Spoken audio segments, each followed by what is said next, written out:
Y les voy a invitar que antes de que comencemos el mensaje de esta mañana, vayamos junto al Señor en oración y pidamos la guía del Espíritu Santo. Amado Dios, te damos gracias. Gracias por tus bondades y misericordia. Gracias por tu palabra. Gracias porque en ella tú te has revelado. Gracias porque en ella está el mensaje que nos enseña, Señor, quién tú eres y quiénes somos nosotros. Y cómo debemos vivir para honrarte y poder tener comunión contigo, Señor. Y en esta mañana venimos a tu palabra en busca de ese consejo, Señor. Y rogamos que tu Espíritu Santo sea el que prepare nuestra mente y nuestros corazones. Señor, que tú nos ayudes para poder discernir el mensaje que esta bendita palabra tiene para nuestras vidas. Y que a través de ella, Señor, tú nos cambies y nos transformes para tu gloria y tu honra, Señor. No permitas que ninguno de nosotros salga de este lugar como ha llegado. Usa, Señor, tu palabra y quita, Señor, todo lo que pueda haber en nuestra mente que sea un estorbo para que ella hable a nuestras conciencias, Señor. Te lo pedimos en el nombre que es sobre todo nombre, en el nombre de Jesús. Y te damos gracias. Amén. Nuestro Señor Jesucristo. Amén. Amén. A los que me conocen saben que soy un pastor de la vieja escuela, ¿verdad? Saben que yo prefiero los signos. Y saben que los signos tienen una enseñanza teológica tremenda. Uno de mis signos favoritos es en la cruz. No sé cuántos de ustedes lo han oído, ¿verdad? En la cruz. Y les voy a compartir solamente un coro y una estrofa para que ustedes escuchen lo que dice.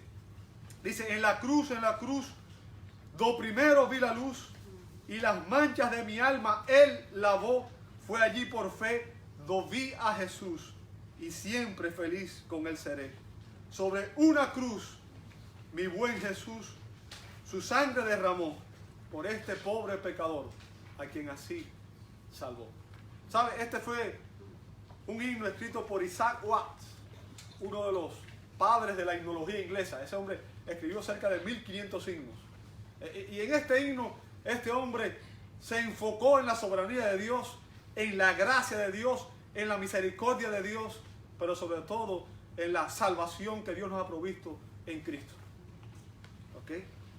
Dios nos ha provisto salvación en Cristo. Y hoy tuvimos la bendición de celebrar la Santa Cena y recordar lo que Él hizo por nosotros. Él dio su vida en la cruz del Calvario para rescatarnos, para salvarnos. Ese es un acto que debe estar constantemente en nuestra conciencia. ¿Sabe?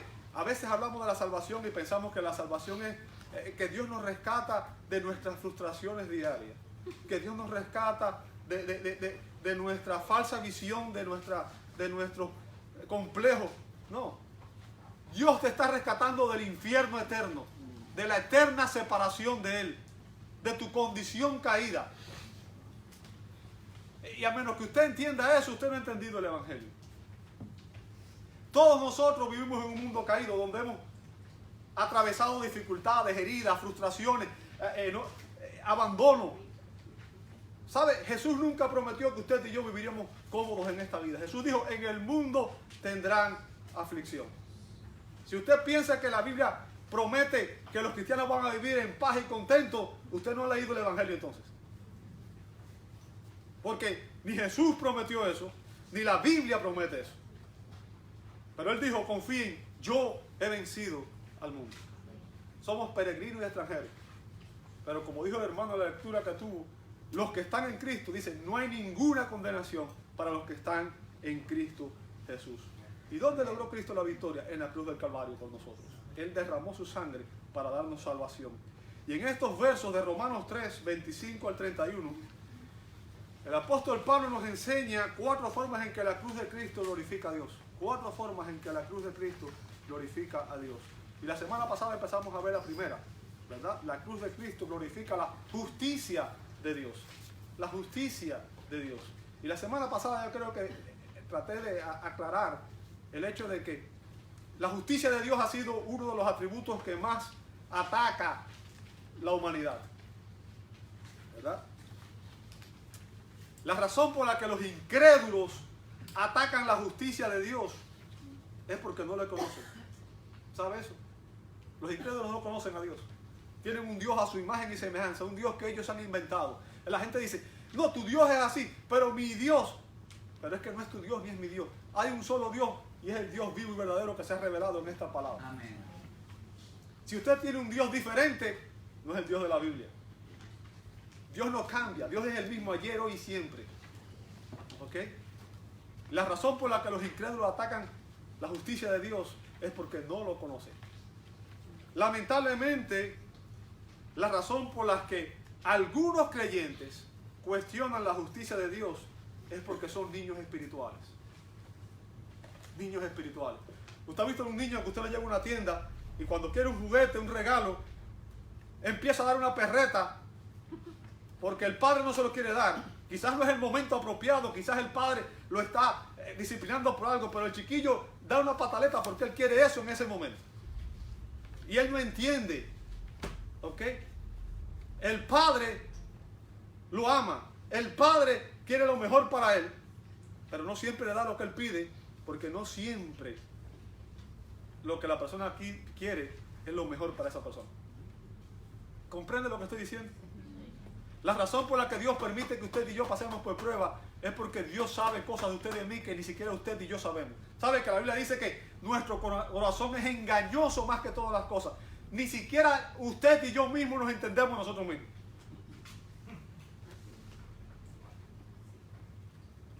Y a veces usted y yo queremos cosas y esperamos que Dios haga lo que nosotros queremos y somos como niños. Yo quiero esto. Y si Dios no me lo da hoy, ya no quiero a Dios. Si usted piensa así es porque es un niño espiritual. Y tiene que crecer. La Biblia dice que necesitamos empezar por la leche y después llegar a las viandas y después llegar al bistec, a la comida sólida. Y eso es lo que estamos haciendo con Romanos. Lamentablemente la razón por la que la iglesia está en la situación que está en estos días, ¿sabe por qué? Porque la mayoría de las iglesias están tomando leche todo el tiempo. ¿Para qué pasa con un niño que siempre se da leche y nunca se le cambia la dieta? Se atrofia, no crece. Es un niño espiritual. Y es lo que está pasando en la mayoría de las iglesias hoy. Se predica el ABC del evangelio. Y entonces son creyentes que nunca han crecido espiritualmente y no conocen la verdad. Y es por eso que cuestionan todo y se quejan por todo. ¿Sabe una cosa?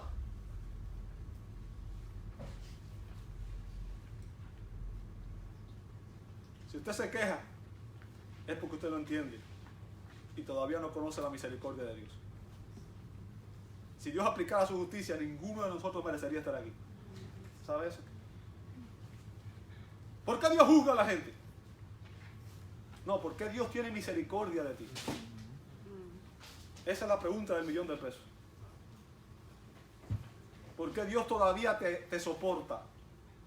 ¿Por qué Dios todavía te permite seguir viviendo cuando tú lo sigues ofendiendo y lo sigues blasfemando y sigues negando su nombre?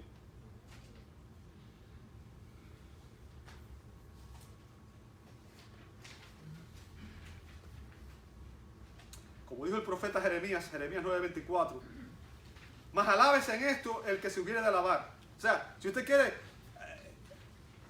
que lo reconozcan por algo, en entenderme y conocerme. ¿Sabe? Esa debe ser la pasión de todo creyente. Esa debía ser tu pasión. Y mi pregunta es, si esa es tu pasión, ¿cuánto tiempo dedicas a escudriñar la Escritura?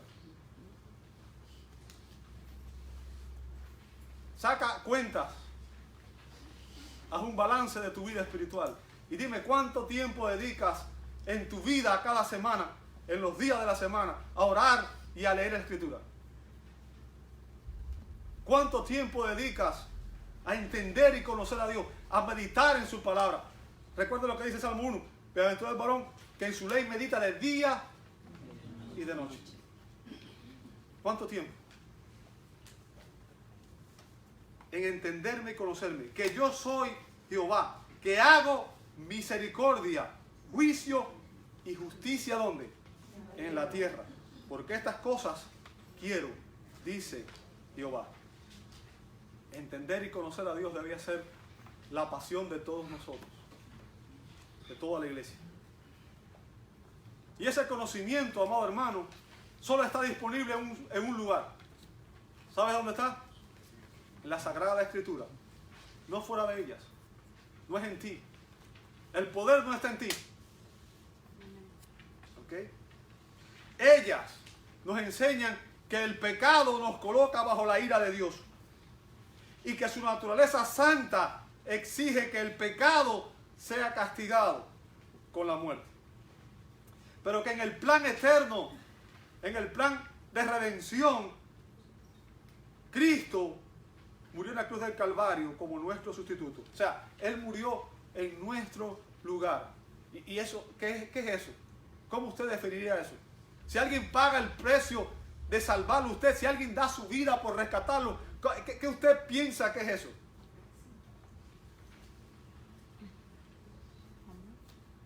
No pensamos en eso. Imagínese que alguien venga y pone su vida para rescatar la suya. Da su vida, muere en su lugar. Eso fue lo que hizo Cristo por ti. Eso fue lo que hizo Cristo por mí. Cristo murió en la cruz como nuestro sustituto. Y de ese modo, Él satisfizo la justicia divina. Satisfizo a Dios el Padre, que había demandado en su ley, justa ley, santa ley, la ley moral de Dios, demanda que los pecadores, los que quiebran su ley, mueran irremediablemente. En su justicia Dios demandaba su muerte, tu muerte y la mía. Cristo murió para apaciguar la ira de Dios, satisfacer su ira. Y la cruz glorifica la justicia de Dios, porque en la cruz del Calvario Dios juzgó nuestros pecados, todos nuestros pecados. Yo quiero que te entiendas, cuando una persona viene a Cristo, todos sus pecados son perdonados, pasados, presentes y futuros. Es por eso que salva, no porque tú lo merecías. Dios no te salvó porque tú fueras mejor que otros. Dios no te salvó porque Dios dijo, wow, qué bueno es Gabriel. ¿Sabe? Gabriel es un bárbaro, lo voy a salvar. No. El apóstol Pablo dijo, yo soy el peor de los pecadores. ¿Sabe? Cada gran hombre de Dios que ha existido, ha entendido lo profundo de su depravación, lo terrible de su pecado. Cuando usted cree que es bueno, usted no entiende el Evangelio. Dios castigó en Cristo el pecado para redimirnos. Dice el verso 25, y ya voy a empezar el mensaje de hoy. Esta fue la introducción de la semana pasada. Dice que fue a causa de haber pasado por alto en su paciencia los pecados pasados. ¿Lo ve ahí? Romanos 3:25, la segunda parte. ¿Sí o no?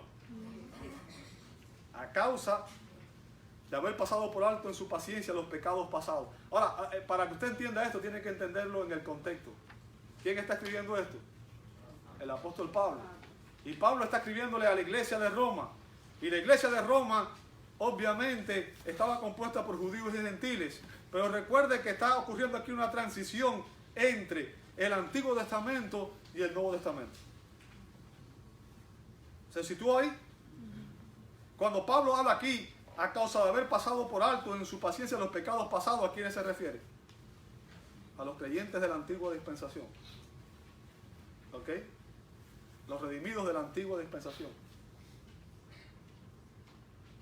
A los creyentes del Antiguo Testamento. Ahora, el punto del apóstol aquí es que el Señor no olvidó sus pecados. ¿Sabe? Yo quiero que usted entienda, Dios es omnisciente. Dios no olvida nada. Cuando decimos que Dios perdona nuestros pecados, no significa que Dios se olvidó que nosotros pecamos.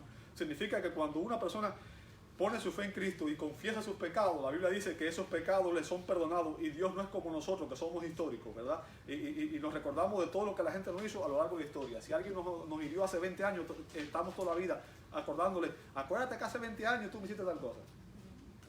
Dios dice que no, dice que cuando Él te perdona una vez, cuando tú se lo confiesas, Él te perdona y Él nunca más va a usar eso en tu contra. En la justicia, cuando una persona es acusada de un delito, si es llevada al tribunal y si es declarada inocente de ese delito, no se puede volver a acusar por el mismo delito. ¿Comprende eso? Ahora, Dios funciona de esa manera. Bien, cuando Dios perdona un pecado, Dios no vuelve a traer ese pecado en contra nuestra. Bien, Ahora, lo que el apóstol está diciendo aquí no es que el Señor se olvidó de los pecados de los creyentes de la antigua dispensación. No es eso. ¿Okay? Él no los juzgó de inmediato, como tampoco juzgó los nuestros antes de ser salvos. Si Dios juzgara los pecados de toda persona inmediatamente, nos pasaría como Ananías y Zafira, ¿verdad? Mintieron y ahí mismo se fueron. Bien. Ahora, debemos recordar en el contexto lo que pasaba en el Antiguo Testamento. ¿Ok? En el Antiguo Testamento, cuando una persona pecaba, ¿qué tenía que hacer? Llevar un sacrificio. ¿Recuerda? La expiación que se hacían bajo el pacto de la ley. Pero esa expiación, esos corderos, esos sacrificios que se hacían en el Antiguo Testamento, no tenían el poder para quitar el pecado. Simplemente lo cubrían. ¿Cómo yo lo sé? Gracias por preguntarme. Hebreos 10:4. Porque la sangre de los toros y de los machos cabríos, ¿qué dice después? O sea, simplemente cubría el pecado, pero no lo quitaba. ¿Me entendió hasta ahí? ¿Ok? Y que Dios pasara por alto los pecados de estas personas sin castigarlo durante la antigua dispensación, parecía estar en conflicto con su perfecta justicia. Y es lo que mucha gente dice: si Dios es tan santo, ¿por qué Él no castiga la maldad?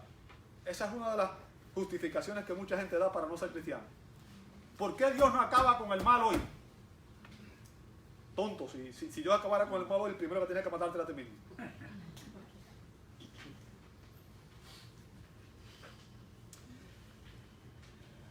¿Sabe? Dios pasó por alto, pero esto requería vindicación. O sea, Dios nunca va a permitir que un pecado quede sin ser castigado. Yo quiero que te entiendas eso. ¿Ok? Y el término pasar por alto ahí, yo creo que la semana pasada les expliqué esto. ¿Ok? Viene del término griego paresis, que significa pasar de lado o pretermisión. Expliqué que era un término técnico en teología, ¿verdad? Pretermisión de pecado, que significa suspensión de juicio por un tiempo o retención del castigo. Eso no significa que no se va a aplicar el castigo, simplemente significa que no se aplica inmediatamente, no se aplica ipso facto. ¿Entiende eso? Dios estaba, ¿sabe? A Dios no se le va nada, no se le escapa nada. Por eso les digo, olvídese de lo que la gente piense de usted. A usted no le importa lo que yo piense de usted. A quien va usted tiene que darle cuenta no es a mí, no es a la iglesia, no es al grupo de personas que están aquí. A quien usted tiene que darle cuenta, ¿a quién es? Y Dios lo ve todo. Si usted está viviendo una doble vida, a quien se está engañando es a usted mismo. ¿Por qué? Porque donde quiera que usted se meta, Dios lo ve. Y es a Él el que va a tener que dar cuenta. ¿Ok? Ahora, el punto, amado hermano, es que la muerte de Cristo en la cruz vindicó la justicia de Dios. Demostró que Dios es justo. ¿De qué manera? Bueno, a través de la muerte de Cristo, a través de su muerte expiatoria y sustitutoria. ¿Sabe? Estos términos son términos teológicos y a veces yo lo uso. Y yo quiero que usted entienda, cuando digo que Cristo fue una muerte sustitutoria, lo que estoy diciendo es que Cristo murió como sustituto nuestro. ¿Comprende? Que Él ocupó el lugar que le correspondía a usted en el paredón de fusilamiento, Cristo lo ocupó por usted. ¿Entiende ese término? Y expiar significa que Él pagó el precio. Significa que Él pagó la culpa. Cada infracción tiene un castigo en la ley. ¿Cierto? Si usted mata a una persona, la ley puede exigir que usted muera. ¿Bien? Ahora, cuando decimos que alguien expió, lo que estamos diciendo es que esa persona pagó el precio por eso. Eso es lo que significa expiar. ¿Ok? Pagó el precio. Y lo que estamos diciendo es, el precio, la condena que nos era impuesta a nosotros era la muerte. Y Cristo expió nuestros pecados porque Él murió en nuestro lugar y Él pagó nuestra condena. ¿Entendió eso? ¿Ok? A través de su obra expiatoria en Cristo, escúchame muy bien, Dios juzgó el pecado de todos los redimidos de todas las épocas. Ahora seguro que te dejé dando vueltas. Dios sabía, el plan de salvación empezó con Dios en la eternidad pasada, Efesios 1:3 en adelante. ¿Ok? Dios fue quien decidió salvar. Dios escogió a quienes iba a salvar. Dios predestinó a esas personas y Dios mandó al Hijo para que el Hijo muriera. El Hijo murió para salvar a esos que el Padre escogió. ¿Ya entendiste eso? Lee Efesios capítulo 1, verso 4 en adelante en tu casa después. ¿Ok? Y cuando Cristo murió, Él no vino a morir por todo el mundo. Porque si Cristo hubiera muerto por todo el mundo fuera salvo. Y eso se llama universalismo. Y algo que la Biblia dice que no va a ocurrir. Cristo murió por sus ovejas. Yo soy el buen pastor. El buen pastor su vida da por las ovejas. Y las ovejas son aquellos que le oyen su voz y le siguen. ¿Cómo yo sé que una persona es cristiana? Aquel que ama a Cristo es cristiano. El que dice que ama a Cristo pero vive como el mundo no es cristiano. ¿Ok? Cristo vino y pagó por el pecado de los creyentes de todas las épocas. Porque fuera de Cristo no hay salvación. Recuerde, los sacrificios del Antiguo Testamento no podían salvar. Pero Cristo es el Cordero de Dios que quita el pecado del mundo. ¿Sabe por qué? Porque Él es perfecto. Tenía dos naturalezas, la divina y la humana. Y siendo divino era infinito y podía cubrir la deuda infinita que usted y yo teníamos que pagar. Y siendo humano podía ocupar nuestro lugar. Podía morir. Siendo perfecto y siendo sin pecado, era la única ofrenda que satisfacía la justicia de Dios, porque Dios no acepta ninguna ofrenda chueca. Ese es un término que ustedes... ¿okay? Si usted lee el Antiguo Testamento, cuando Dios exigía en el Antiguo Testamento las ofrendas, no se podía traer una ofrenda que no tuviera las cualidades y las características que Dios demandaba.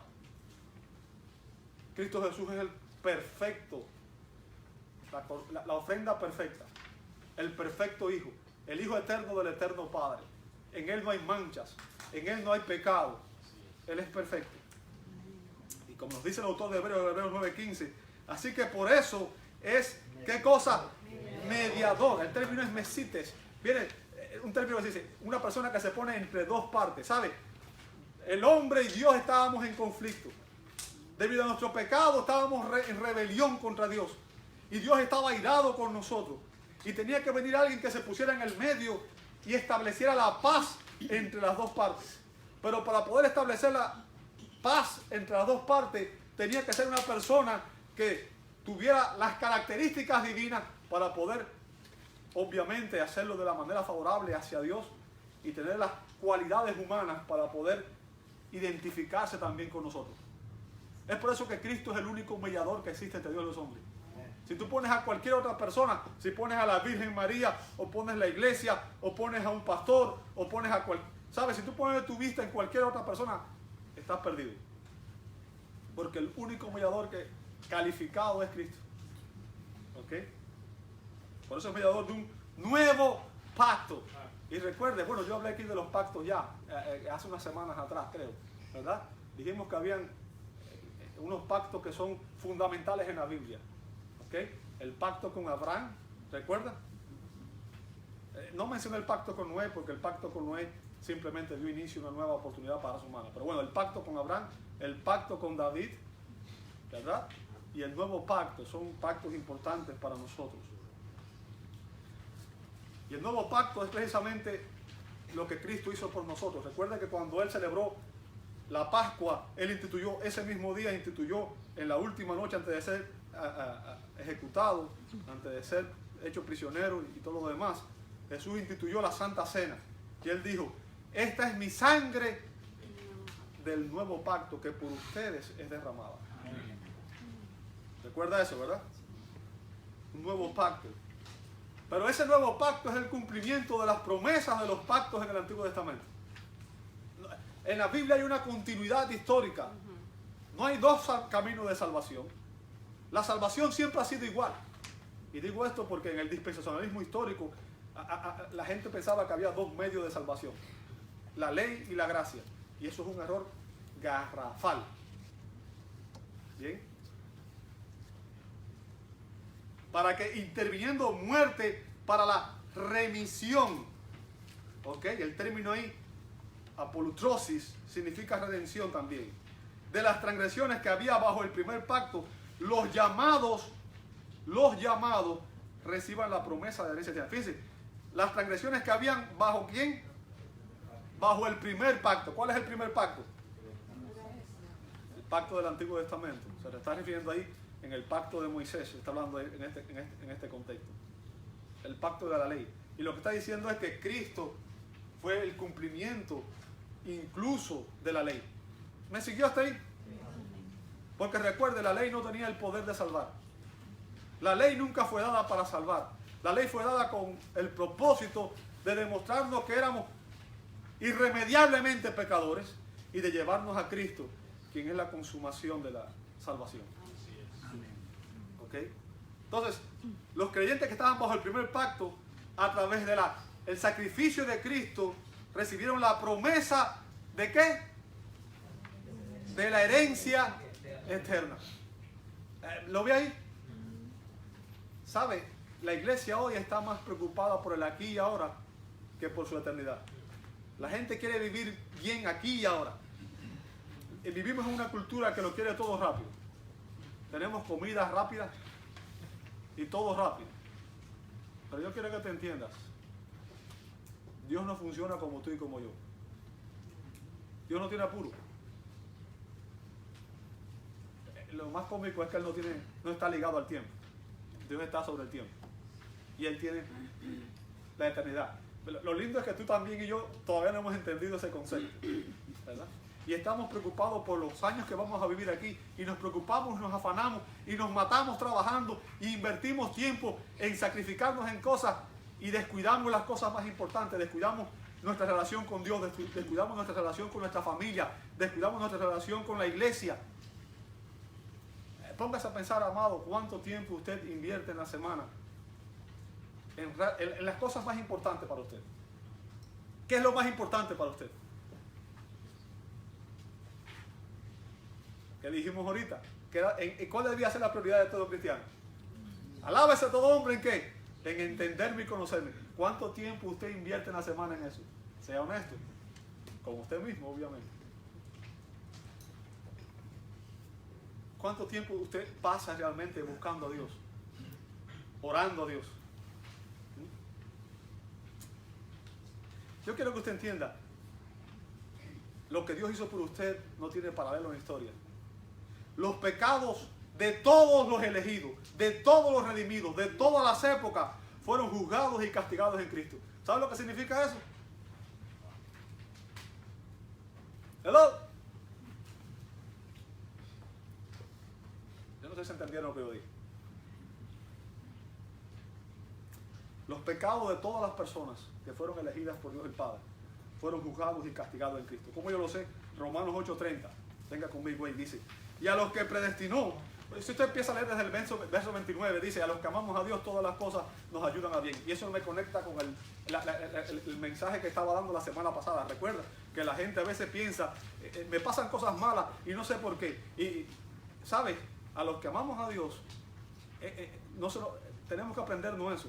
A los que amamos a Dios, todas las cosas nos ayudan a bien. Aún las grandes pruebas. ¿Por qué razón? Cada prueba, cada dificultad, cada circunstancia en tu vida tiene un propósito. Y es edificar tu fe. Es fortalecer tu fe. Es hacerte madurar. La fe que no ha sido probada, no ha sido edificada. A los que amamos a Dios, todas las cosas nos ayudan bien. Esto es lo que conforme a su propósito han sido llamados. ¿Verdad? Y verso 30 dice, y a los que predestinó, a estos también, ¿qué cosa? Llamado eficaz. Dios llama a aquellos que el Padre escogió. Y a los que llamó, a estos también, ¿qué hizo? Justificar es cuando una persona es declarada justa delante de Dios. Es un acto legal o forense en el que Dios dice que Él perdona tus pecados y te declara santo y te declara perdonado. Y a partir de ese momento tú eres redimido y tú eres un hijo de Dios. ¿Entendiste eso? Y a los que justificó, a estos también, ¿qué cosa? Glorificó. Ahora, ahí pasó por alto una doctrina, que es la doctrina de la santificación. ¿Sabes por qué? Porque lo que está diciendo es que la obra que Él comienza, Él la perfecciona. Aquellos que Él justificó, Él los va a llevar a la gloria. ¿Y qué es la gloria? Es cuando estemos en su presencia y estemos sin relación con el pecado. La salvación empieza en la justificación, en que Dios perdona la condena por nuestros pecados, lleva a la santificación en que Dios nos libra del poder del pecado y nos lleva a la glorificación en que Dios nos libra de la presencia del pecado. ¿Entendió? Esa es la salvación. Dios nos está librando del pecado desde el principio al fin. Si usted no ha entendido eso, no ha entendido la salvación. Los pecadores que ponen su fe en Cristo son justificados y perdonados. El doctor William Hendrickson afirma, voy a citar sus palabras, los méritos de la cruz se extienden tanto hacia atrás como hacia adelante. Al no permitir que los antiguos pecados permanecieran impunes para siempre, sino que fueron cargados y juzgados sobre Cristo. Isaías 53:6. Dios demostró que Él era, es y siempre será justo.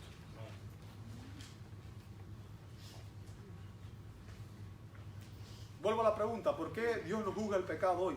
¿Sabe? ¿Por qué Dios no acaba con el mal? ¿Sabe? Hay gente que esa pregunta tiene un gran problema para la iglesia. Y es cierto. Porque al final de cuentas, si existe el mal, ¿sabe por qué existe el mal? Porque Dios lo permite. No puede haber otra respuesta a eso. Si Satanás existe es porque Dios lo permite. Porque Él puede acabarlo así. Y si tú y yo asistimos, es porque Él lo permite. ¿Por qué existe el mal? Dios lo permite. Tiene un propósito. Aún con el mal, Él lo usa para su gloria. Vimos la semana pasada cómo Él usó a los hermanos de José, que lo vendieron y en su maldad lo hicieron porque ellos eran pecadores y por rebeldía y por envidia a su hermano y por todo lo demás. Pero Dios usó esa acción mala para llevar a José a otro lugar donde Él iba a proveer después para que todo un pueblo se salvara.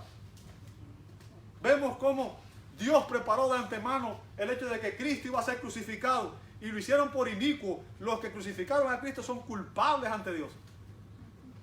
Pero Dios había previsto que esa muerte sería el pago por los pecados de toda la humanidad, de todos aquellos que podrían sufrir en Él. ¿Comprende eso? Dios usa incluso la maldad. Y en 2 de Pedro 3:9 dice, el Señor no retarda su promesa. ¿Qué promesa? La de su advenimiento, la de venir a establecer un reino de justicia. ¿Comprende? Según algunos la tienen por tardanza. Sino que es, ¿qué cosa? Es paciente. Paciente. ¿Sabe? Si Dios fuera como nosotros, ya nosotros no existiéramos. Porque usted y yo no somos pacientes. ¿Sí o no? Cuando alguien nos hace algo, enseguida se nos hierve la sangre y queremos caerle a golpe enseguida y queremos eliminarlo, ¿verdad? Somos como los hijos del trueno. Señor, manda fuego del cielo y acábalo.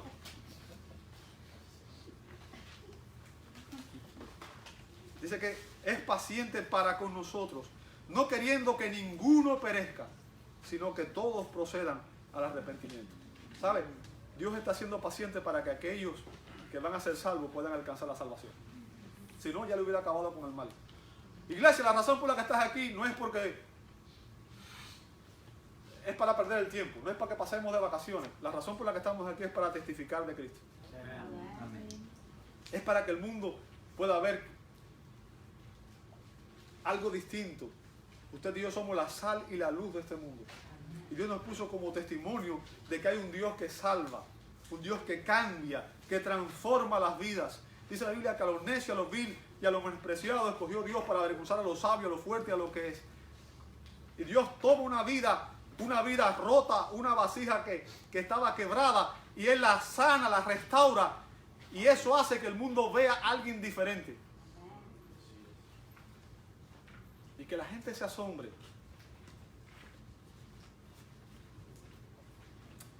Voy a citar al doctor John MacArthur. Dice, la justicia y la gracia de Dios están en una escala perfecta e infinitamente más grande de lo que la sabiduría humana puede percibir o comprender. Debido a su justicia, ningún pecado quedará sin castigo. Sin embargo, debido a su gracia, ningún pecado está más allá del perdón. Por lo tanto, cada pecado será pagado por el pecador mismo en forma de muerte eterna y castigo en el infierno, o fue pagado por Él, hablando de Cristo, porque el pecador ha puesto su fe en el sacrificio de Jesucristo, en su nombre. A través de la encarnación, la muerte y la resurrección de Cristo, Dios le dio a la humanidad la última revelación de sí mismo, la máxima demostración de su justicia en este momento. ¿Ve eso ahí? O sea, ¿entendió el punto? El punto es que si usted no ha puesto su confianza en Cristo, recuerde, la única justicia que Dios aprueba es la justicia de Cristo. Aquellos que mueren pensando que ellos van a llegar al cielo por su propia justicia, van a ir al infierno eterno. Aquellos que han puesto su fe en Cristo van a entrar a la presencia de Dios, porque Cristo es nuestra justicia y es la única justicia que Dios acepta en los creyentes. ¿Y con qué propósito hizo Dios todo esto? Verso 26. Yo creo que hoy sí voy a poder terminar. Voy a mitad, pero bueno, ya estoy casi. Verso 26 dice, con la mira de manifestar en este tiempo, ¿qué cosa? Su justicia, a fin de que Él sea el justo y el que justifica al que es de la fe en Jesús. ¿Lo ve ahí? ¿Recuerda cuál es la pregunta más importante que cada ser humano debe hacerse? ¿Recuerda cuál es esa pregunta? Se la voy a volver a repetir. Job, no Job, mi hermano. Job, el de la Biblia. Job, capítulo 9, verso 2. ¿Bien? Digo yo, Job, y Job se quedó así como diciendo, ¿me está hablando a mí? No. Job 9, 2. Dice, ¿y cómo se justificará el hombre con Dios? ¿Sabe? Job es el primer libro que fue escrito en la Biblia. Si la Biblia estuviera escrita en el orden lógico, no cronológico, este libro sería el primer libro, no Génesis. ¿Ok? O sea, esta pregunta es la pregunta más antigua de la raza humana. ¿Cómo se justificará el hombre con Dios? Dicho en lenguaje contemporáneo, ¿cómo yo, siendo un pecador impuro e impío, puedo tener relación con un Dios que es perfectamente santo y perfectamente justo y perfectamente puro? ¿Ok? ¿Cómo un Dios que es perfectamente santo y justo podría aceptar a los pecadores sin violar su justicia y su santidad? ¿Sabe? La cruz demuestra que Dios es supremamente justo y supremamente santo. ¿Por qué? Porque en la cruz Dios castigó el pecado. Dios castigó el pecado. Y al mismo tiempo Dios proveyó una oportunidad de salvación a todos los pecadores que simplemente reconocen su condición y ponen su fe en Cristo. ¿Entiende eso? Como dice el doctor Charles Hodge, la satisfacción de la justicia era el objetivo inmediato y específico de la muerte de Cristo. Esto fue de hecho un medio para un fin superior. La justicia estaba satisfecha para que los hombres pudieran ser santificados y salvados. Y los hombres son santificados y salvados para que en el futuro se conozcan las incomparables riquezas de la gracia de Dios. O sea, Dios en su gracia nos proveyó una salvación que nosotros no podríamos obtener de otra manera. Cristo murió para que el mundo pudiera ver que ni la santidad de Dios ni su justicia habían sido abrogadas. ¿Ok? Dios no pasa por alto los pecados. Dios los va a juzgar. Aquellos que no son juzgados en Cristo van a ser juzgados en ti. ¿Entiendes eso?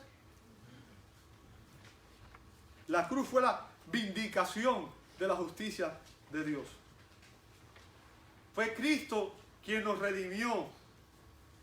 Y mediante su obra propiciatoria, o sea, Él nos reconcilió con Dios, quien es quien nos justifica. ¿Sabe? Dios el Padre es quien nos justifica. ¿Entiende eso? Amén. ¿Okay? Ahora, todo esto demuestra una cosa. ¿Sabe lo que demuestra? Que ni usted ni yo contribuimos en nada a nuestra salvación. Todos esos términos hablan de lo que Dios hace por nosotros, no de lo que tú haces por ti mismo. Es por eso que debemos declarar como declaró el profeta Jonás. Jonás 2:9 dice, la salvación es de ¿quién? Es Dios quien salva. Eso es algo que tenemos que tener claro. La justificación por sola fe es la doctrina fundamental del cristianismo. ¿Me escuchaste? La justificación por sola fe es la doctrina fundamental del cristianismo. El gran reformador Martín Lutero dijo, voy a citar sus palabras, cuando el artículo de la justificación ha caído, Todo ha caído. Este es el artículo principal de donde todas las otras doctrinas han brotado. Solo esto engendra, nutre, construye, preserva y defiende a la iglesia de Dios. Y sin ella, la iglesia de Dios no puede existir por una hora. Lutero dijo que la justificación es el maestro y el príncipe, el señor, el gobernante y el juez sobre todo tipo de doctrina. La justificación por fe. ¿Okay? Thomas Cranmer creía que la justificación por sola fe es la roca fuerte y el fundamento de la religión cristiana. Y declaró que todo aquel que niega la doctrina de la justificación por fe no debe ser contado como un verdadero cristiano, sino por un adversario de Cristo. ¿Sabe? El reclamo de esta gente no es exagerado. Lo que ellos están diciendo no es un invento. ¿Okay? La doctrina de la justificación por fe es vital para el Evangelio, porque es el único medio por el cual usted y yo podemos ser reconciliados con Dios. De lo contrario, la Biblia dice que usted y yo iremos al castigo eterno. ¿Me escuchaste? Voy a ponerlo de una forma clara. Muchas veces para evangelizar se usa pregunta diagnóstica. ¿Okay? Yo nunca uso un método para evangelizar. Yo siempre que hablo con una persona me gusta hablar de la persona tú a tú, y yo uso, cada vez que predico el evangelio lo hago de manera diferente.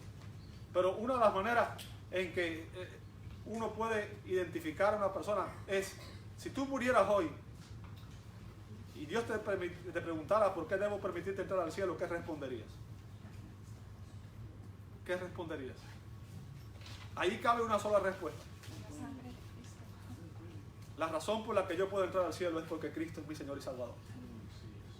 Cualquier otra respuesta implica que tú no has entendido la justificación por fe, e implica que tú no eres salvo, e implica que estás en el templo, que estás aquí, pero que no eres la iglesia. Yo quiero que te entiendas, venir al templo no te hace iglesia. La iglesia son aquellos que han sido redimidos por la sangre del Cordero. Usted no viene a la iglesia, usted es la iglesia.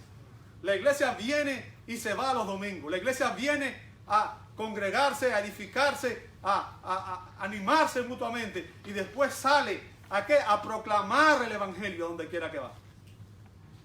Si usted no ha entendido eso, usted no ha entendido la salvación por fe, usted no ha entendido el evangelio y usted no sabe por qué está aquí. O usted, peor, está perdiendo el tiempo.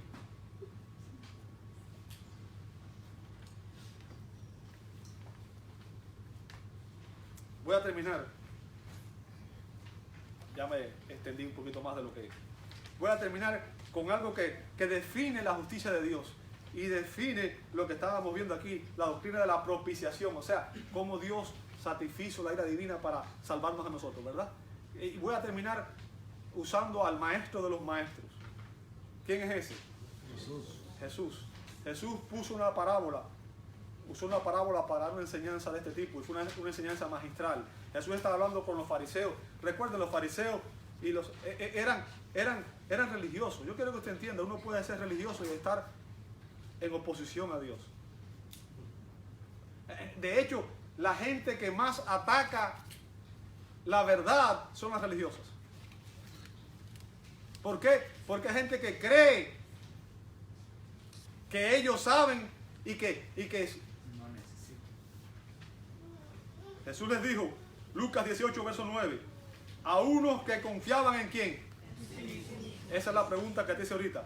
Si Dios te preguntara por qué debes entrar al cielo, muchos dirán, Señor, yo hice buenas obras, yo le di a mi vecino, yo hice aquello, yo hice aquello. ¿Sabes? Si tú empiezas a decir todo lo que tú hiciste, ¿sabes lo que dice Isaías? Dice que todas tus justicias son como trapos de inmundicia. O sea, todo lo que tú sirves, todo lo que te hiciste no sirve para nada ante la gracia de Dios. Porque la salvación es por gracia, por fe y en Cristo. Y tú eres salvo para buenas obras, pero las buenas obras no te salvan. ¿Entiendes el dilema? Dios te salva para que tú hagas buenas obras, pero tus buenas obras no son las que te salvan. Lo que te salva es la gracia y la misericordia de Dios en Cristo. Ahora, esta gente pensaban que iban a ser salvos por sus buenas obras. Y Jesús ataca directamente al pecho. no tiene, ¿sabes? Jesús no andaba dando vueltas, no andaba con paño tibio. A unos que confiaban en sí mismos como justos. Y recuerde, la única justicia que Dios aprueba, ¿cuál es? La justicia de Cristo, no la suya, no la mía. Yo no soy justo, usted tampoco lo es. Dice Romanos 3 que no hay justo ni aún uno. Así que el que diga que es justo, todavía no entendió el evangelio tampoco.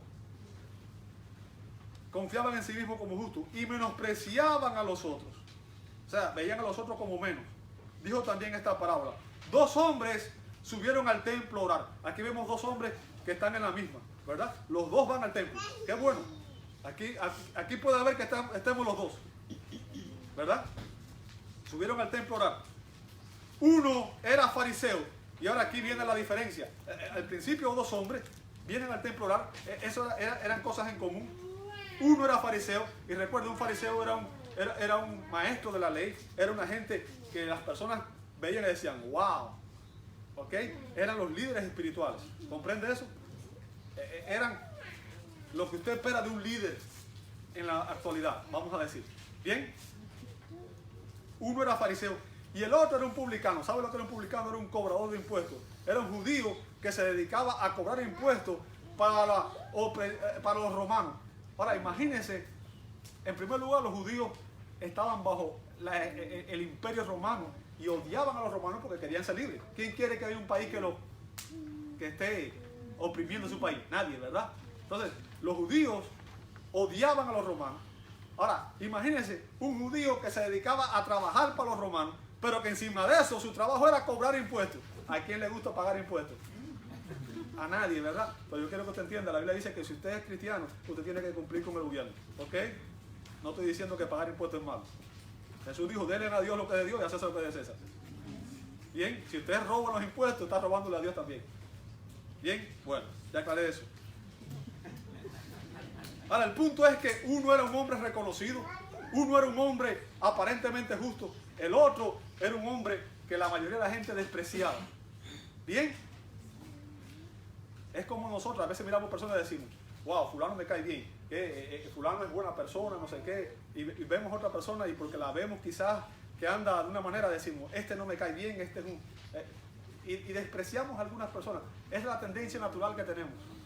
De hecho, hay veces que vemos personas y decimos, fulano me cae mal, y sin saber quién es fulano, ¿verdad? Y después que tú conoces a la persona te das cuenta de que fulano es diferente totalmente a lo que tú creías, ¿sí o no? Ok, bueno, ese era el punto aquí. El fariseo, fíjense, puesto en pie, ahora note aquí, oraba consigo mismo. O sea, este hombre ni siquiera estaba orándole a Dios. Él estaba orando ¿con quién? Consigo. Estaba tan complacido que él decía, wow, yo soy el bárbaro de la película. Este hombre pensaba que él ya se merecía el cielo, un Oscar en el cielo. Bien, oraba consigo mismo de esta manera: Dios, te doy gracias porque no soy. Él está hablando consigo mismo, pero fíjate, Dios, te doy gracias porque no soy como los otros hombres. ¿Qué está diciendo? Yo soy mejor que los demás. Déjame hacerte una pregunta: ¿cuántas veces tú no te has comparado con otras personas y te has sentido mejor que ellos? Cada vez que tú y yo hacemos eso, estamos siendo como el fariseo de esta parábola. No te compares con otra persona, compárate con Cristo. No soy como los otros hombres. Ellos son ladrones, son injustos, son adúlteros. O sea, yo no soy pecador, es lo que está diciéndole ahí. ¿Se da cuenta? Ni aún como este publicano. Ahora note lo que dice: yo ayuno 2 veces a la semana. Doy diezmo de todo lo que gano. Fíjense, estaba haciendo cosas bien buenas. Bueno, sí estaba haciendo cosas buenas, pero el punto es que su confianza estaba en el lugar equivocado. Él pensaba que era su justicia la que hacía que él ganara el favor de Dios. Que era él, por lo bueno que era, que estaba logrando esto. ¿Comprende lo que estaba diciendo? Fíjense lo que dice aquí. Verso 13. Mas el publicano, fíjense, estando como lejos. O sea, este hombre ni siquiera se quería acercar. No quería ni aún alzar los ojos al cielo. ¿Por qué usted piensa que este hombre no quería ni alzar los ojos al cielo? ¿Sabe? Cada vez que usted ve en la Biblia a alguien que tuvo una visión de Dios, usted ve una persona que cae a tierra, se postra y siente temor, pánico. Es imposible para un pecador entender la justicia, la gloria de Dios. ¿Ok? No quería ni aún alzar los ojos a Dios, sino que se golpeaba el pecho diciendo, fíjense, y esta es la oración más corta posiblemente de la Biblia. Dios, fíjense la palabra que dice, sé propicio. Y yo expliqué eso la semana antepasada. ¿Recuerdan la propiciación? ¿Recuerdan esa doctrina? Cristo es nuestra propiciación. ¿Recuerda el propiciatorio? Era la tapa del arca donde se echaba la sangre de la expiación cada año, por la cual se pagaba o se redimía, se cubrían los pecados de la nación. Y Cristo es nuestra propiciación. Cristo vertió su sangre para reconciliarnos con Dios. ¿Entiende eso? Dios, sé propicio a mí, pecador. Esa es su oración. ¿Ok? Fíjense. ¿Sabe? El doctor John Montgomery Boyce dice aquí, hablando de esta oración, esto no significaba que no estaba suplicando, esto significaba que no estaba suplicando por misericordia, aunque la oración pareciera ser así, sino que venía a Dios sobre la base de la misericordia que ya había proporcionado Dios a través del sacrificio. Él estaba diciendo, trátame sobre la base de la sangre rociada sobre el propiciatorio. O sea, cuando tú dices eso, Dios sé propicio a mí, está diciendo, Dios, trátame sobre la justicia de Cristo que dio su sangre en mi lugar. ¿Comprende lo que estoy diciendo? ¿Y cuál fue el resultado? Bueno, y con esto voy a terminar. Verso 14. Dice, os digo que hablando de quién, del publicano, descendió a su casa ¿cómo? Wow, ¿sabes? Justificados pues por la fe. Romanos 5.1, justificados pues por la fe. ¿Tenemos qué cosa? Paz con Dios. ¿Qué significa? ¿Sabes? Antes de estar justificados ante Dios estábamos bajo la ira de Dios. Pero el día que somos justificados ante Dios, ese día somos adoptados en su familia, somos recibidos como sus hijos, son perdonados todos nuestros pecados y usted es declarado justo y santo. Y Dios, dice la Biblia, que no hay condenación para los que están en Cristo Jesús. ¿Por qué? Porque Él vertió su sangre por ti. Él fue nuestra propiciación. Descendió a su casa justificado antes que el otro, porque cualquiera que se enaltece será humillado y el que se humilla será enaltecido. Ahí lo voy a dejar hasta hoy. Dios te bendiga, amado. Permíteme orar un momento. Amado Dios, te damos gracias porque tu palabra es clara y es eficaz. Y en ella, Señor, tú hablas. En ella tú nos enseñas que tu justicia es perfecta y que en Cristo hay salvación.